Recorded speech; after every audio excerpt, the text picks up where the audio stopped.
আপওয়ার্কে proposal view বানাইতে আমরা কি করি? ফার্স্ট অফ অল আপনি ক্লায়েন্টকে যখন প্রপোজাল পাঠাচ্ছেন, ক্লায়েন্ট কিন্তু পুরোটা প্রপোজাল দেখতে পারে না, ফার্স্টের দুইটা লাইন দেখতে পারে। তো দুইটা লাইন অ্যারাউন্ড 250 ক্যারেক্টার ধরতে পারে, দুইটা সেন্টেন্সের মধ্যে আপনাকে ক্লায়েন্টকে এমন কিছু বলতে হবে ক্লায়েন্ট যেন বাকিটা পড়ে। এখন ওই সেম আপনাকে কেউ ইনবক্স করলো, আপনি উপর থেকে টেনে দেখলেন যে জাস্ট বলছে আসসালামু আলাইকুম ভাই, আমি মোহাম্মদ আলী নিঝুম, আমি এতদিন ধরে কাজ করি, দ্যাটস ইট। তাহলে কি হলো, আপনি রিজন পাইলেন না বাকিটুক পড়ার। ওইখানে যদি শুরুতেই সে এমন কিছু বলতো তাহলে কিন্তু আপনি বাকিটা দেখতেন। Same goes for any kind of proposal, any kind of cover letter, any kind of inbox. আপনার ফার্স্টের দুই লাইনে এমন কিছু থাকতে হবে যেটা ক্লায়েন্টের এই জবটাকে, এই টাস্কটাকে আপনি কিভাবে সলভ করবেন, আপনার কাছে কি সলিউশনটা আছে এন্ড সেটা যে প্রুভেন, এটা আপনাকে প্রমাণ করতে হবে। তো এই ক্ষেত্রে সবচেয়ে বেস্ট অ্যাপ্রোচ কি হলো, আপনার এত বড় প্রপোজাল লেখা লাগবে না, আপনি জাস্ট 2-3 লাইন বা 5 লাইনের প্রপোজাল দিয়ে একটা জব অনবোর্ড করতে পারবেন। শুরুতেই যদি আপনি বলে দেন যে hi John, I have already solved this problem as a demo project for you.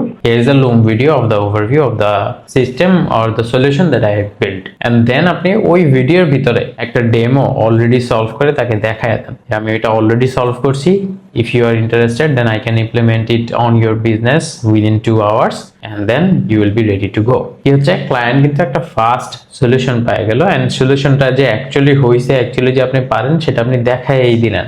এখন আপনি বলতে পারেন ভাই প্রত্যেকটা জবের পেছনে যদি আমি এত এফোর্ট দেই তাহলে তো হইলো না। এটাই আপনাকে করতে হবে। আপনার কম্পিটিশনের বাইরে যদি আপনাকে ইউনিক কিছু করতে হয়, কারণ সবাই প্রপোজাল পাঠাচ্ছে, সবাই বলতেছে আমি পারবো, আপনি কিভাবে নিজেকে ইউনিক ভাবে রিপ্রেজেন্ট করবেন? এই কারণে আমরা নিশ স্পেসিফিক ভাবে প্রোফাইলটা ডেভেলপ করি। আমাদের কিছু প্রজেক্টস, কিছু কেস স্টাডিজ সিমিলার থাকে, যেটা আমাদের ইনস্ট্যান্ট তখন বানাইতে হয় না।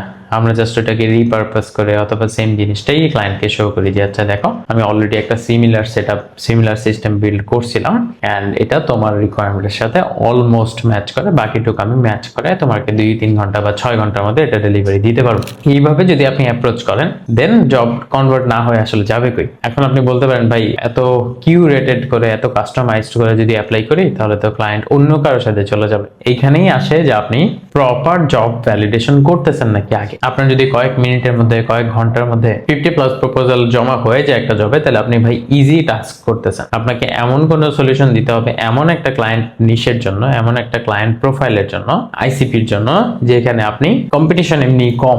তো এটা আপনাকে আগে মার্কেট রিসার্চ করে যেতে হবে। এই জিনিসগুলোই আমরা আগে সেট আপ করে আসি, দেন জব প্রপোজাল অ্যাপ্লাই করা শুরু করি। এই জন্য আগে নিশ রিসার্চ করা, মার্কেট রিসার্চ করা, প্রোফাইল অপটিমাইজ করা, এগুলো ইম্পর্টেন্ট। তারপরে গিয়ে ক্লায়েন্টকে অ্যাপ্লাই করলে ক্লায়েন্ট কনভার্ট হয়। দেখেন প্রপোজাল কিভাবে লিখতে হয়, প্রপোজাল, উইনিং প্রপোজাল স্ট্রাকচার, এগুলোর আপনি অনেক টেমপ্লেটস পাবেন অনলাইন, অনেক ওয়ে আছে। বাট আপনার রেগুলার জিনিসগুলো আপডেট হইতে থাকে। আজকে হয়তো যেই প্রসেসটা বললাম এটা হয়তো 6 মাস পর সবাই যদি অ্যাপ্লাই করা শুরু করে কাজ করবে না। আপনাকে অলওয়েজ নতুন জিনিস ফাইন্ড আউট করা শিখতে হবে, নিজের মতো করে স্ট্র্যাটেজি বিল্ড করা শিখতে হবে।